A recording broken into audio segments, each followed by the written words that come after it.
Have you ever been with a prospect and just felt like you weren't connecting? Connecting with prospects and decoding body language is actually a really high level concept.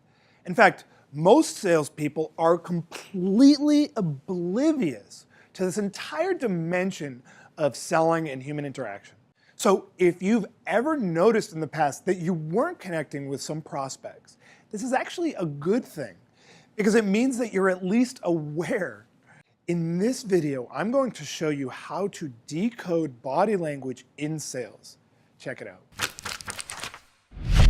Now, before I get into these ideas, I want to point out that the key to building any connection is going to require that you engage the prospect in an actual conversation, one that they're at least equally participating in.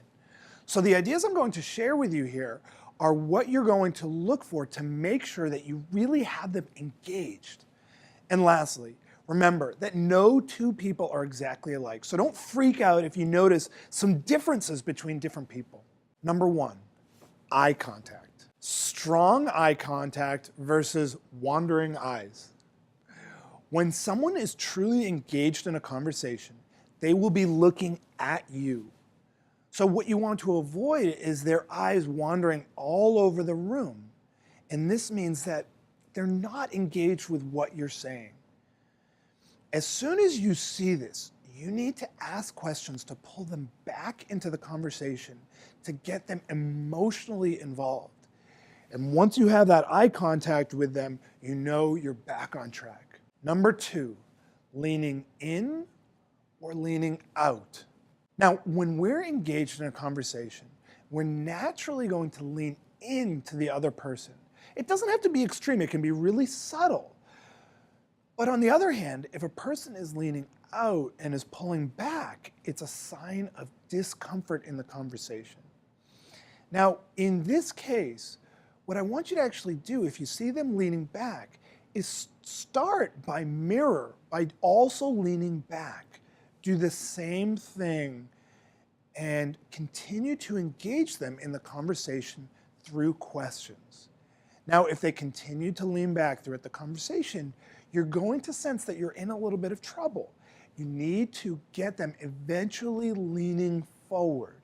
Again, it doesn't have to be extreme, but we don't want them leaning way back. Now again, the easiest way to engage them is to suck them back into the conversation through questions. Number three, arms crossed.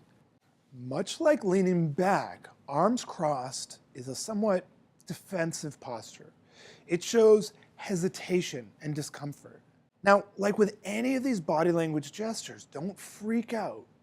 Instead, mirror them by also crossing your arms and getting them engaged in the conversation. Once you feel that they're engaged in the conversation, uncross your arms to see if they actually do the same. What's amazing with human psychology is that when they're really connected to you, they're actually going to naturally start matching you.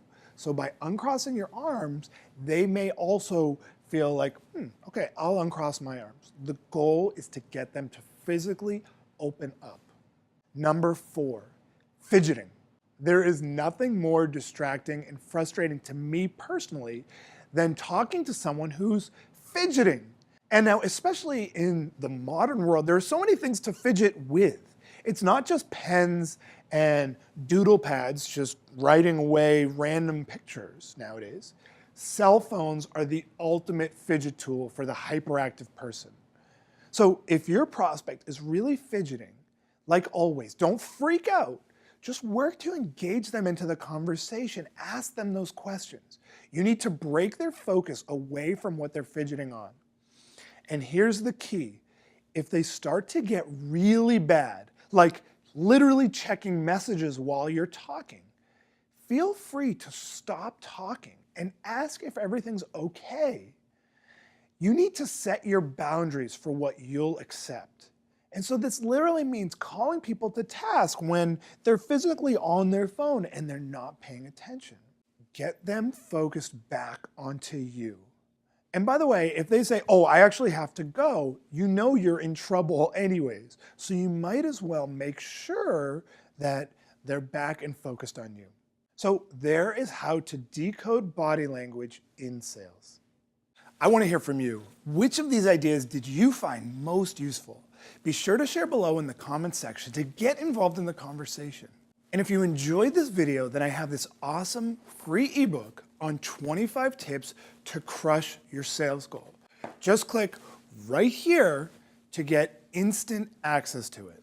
Also, if you got some value, please like this video below on YouTube. And be sure to subscribe to my YouTube channel by clicking right here, my little face, to get access to a new video just like this one each week. Until next week.